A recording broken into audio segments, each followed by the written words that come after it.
ایک شخص بڑی دور سے آیا, اس نے کہا حضور مجھے نا لمبی باتیں یاد نہیں رہتی, 2 باتیں بس بتا دیں میں عمل کروں تو زندگی بن جائے, 2 باتیں. تو حضرت علی فرمانے لگے لمبی امیدیں نہ لگانا, لمبی امیدیں نہ لگانا, موت کا پتہ نہیں کب آ جائے.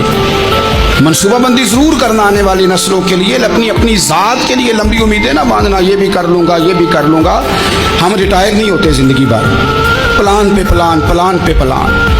تو اگر ہم پلان کر رہے ہوتے ہیں تو جو ہمارے نیچے ہوتے ہیں وہ ہمیں ریٹائر کرنے کا پلان کر رہے ہوتے ہیں. اولادیں تک والدین کو کمزور کرنے کے در پہ ہوتی ہیں کہ اب یہ ہٹے تو ہماری باری آئے. حضرت علی فرمانے لگے 2 کام, ایک تو لمبی امید نہ باندھنا, اور دوسرا فرمایا اپنے نفس کی خواہش کی پیروی سے بچنا. دنیا میں رسوا وہ لوگ ہو جاتے ہیں جو اپنے نفس کی خواہش کی پیروی کرتے ہیں, وہ بزدل ہو جاتے ہیں جو خواہشات نفسانی کے پیچھے بھاگتے ہیں. یہ کام نہ کرنا. تو تنہائی